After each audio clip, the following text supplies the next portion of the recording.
Hey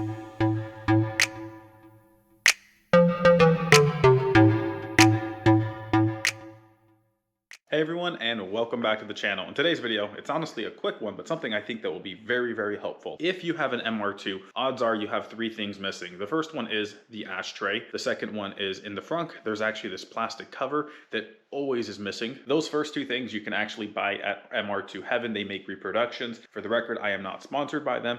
I just thought I'd help some people out by mentioning that. The third thing that is often missing is the panel that actually covers up the radiator. My car is missing the panel that covers up the radiator, and honestly, I don't think it looks that good without it. As a Christmas present from my amazing girlfriend, I did get a new panel to cover up that radiator. So we're gonna install it today to see how it fits. One of the things I really liked about this is the simple fact that it actually came packaged pretty well. I have a huge pet peeve of getting products that are damaged during shipping because of poor packaging. It came with some new hardware. Here are just some instructions that tell you how to install it. This looks pretty nice to me. I'm assuming this is the bottom side right here. One of the things that kind of comes to mind really quickly is the edges are kind of sharp and you could probably cut yourself on this by accident. I think other than that though, it should be perfectly fine and there should be no issues. We're gonna start off with the installation, which should honestly only take a few minutes, if that, because we don't have a panel cover on this car. But let's say you do have the OEM panel cover, which is just black plastic. If you have to take that off, around the radiator or the cover, there are actually holes which just have plastic body pins. So those you typically, if you have a body trim remover,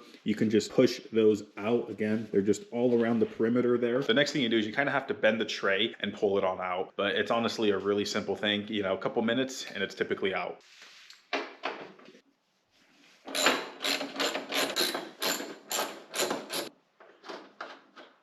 Now I should be able to slide this on in. There you go. Then you put this section in. You're gonna have to bend it just a little bit to make it fit. There you go. Overall, this does seem to actually fit pretty well. I guess the one complaint I would have is it doesn't have all the holes for the like OEM body pins. So you can see there's a hole here, which should line up with one of the holes for the push pins or body pins that go there. This hole lines up okay. I should have enough room. It's slightly off center, but I think it will end up fitting. Now that we know it fits, I'm gonna pull this back out and then I'm gonna take off this protective cover. Come on, there you go. Oh man, it looks really good under there. I like the finish so far. I ended up moving because I didn't want to scratch up my car.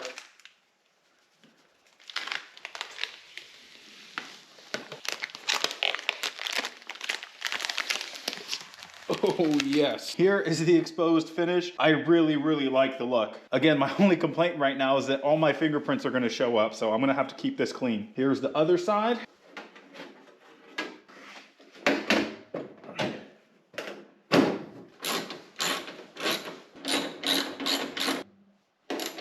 The panel is installed and I gotta tell you, I do think it actually looks a lot better. And honestly, the main reason someone would even get a setup like this is because their original panel is missing and they just want a replacement. I do have some fitment issues though. So along here, it doesn't fit perfectly. Like you can see there's more of a gap here than there is here. Down here, the holes for the push pins don't line up at all. So I have concerns that when I turn the car on, it's gonna rattle. I did think about drilling a hole further up just so I can actually put some push pins in there and hold it in place. But I don't know if I like that idea because I do like the clean look. There is one other little fitment issue. I went to go close the hood on the car and that's when I ran into this. As I closed the hood on the car, I heard a weird metallic sound. So I was like, oh crud, something went wrong. And something I didn't actually notice initially is right here, the panel was actually touching the locking mechanism for the hood. I actually did think it was my fault initially. So what I ended up doing was I unscrewed these bolts and I tried to play with it and I realized that I had the panel already scooted over to the passenger side the most that I could. To me, it just seems that when this was cut out for the latching mechanism for the hood, this wasn't cut out with enough clearance. I take responsibility for that one because had I paid attention, I would have noticed it and I could have just taken a Dremel and just grinded it down a little bit to make sure it fit because it's only like a centimeter right there. Honestly though, it's not a big deal. I still think it looks better than it did before. The reason I'm mentioning this though is that if you get this, be prepared that you might have to trim just a little bit to get it to fit. Here are just some kind of final thoughts real quick. From the perspective of looks, I do think it makes it look better. It is hard to complain about about the fitment because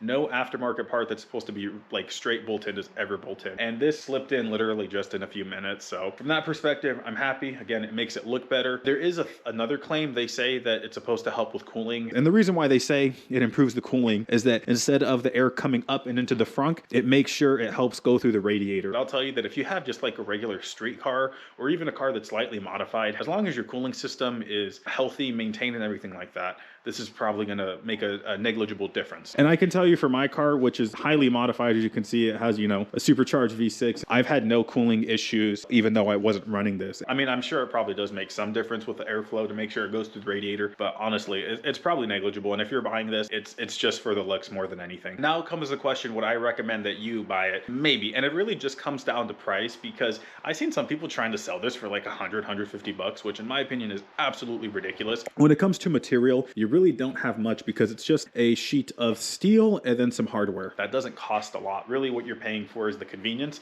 And so you have to ask if it's worth it to you. If you could find one at a really, really fair price, I'd say totally do it. Otherwise, the other options are you just buy like an OEM one that's used. I don't think Toyota makes them new anymore. I could be wrong. And if I am, let me know down in the comments below. Or the other option is you could just make one. The downside to that is, well, time, but the thing is, it'd probably take all of like 30 minutes, if that. But the bigger thing is not everyone necessarily has a bender, so you can make these bends that you need right there. At the end of the day, it really just comes down to personal preference. And the point of this video was just to help inform you so you can make the decision to see what works best for you. If you have any more questions, leave them down in the comment section below. And thanks for watching. See you guys in the next video.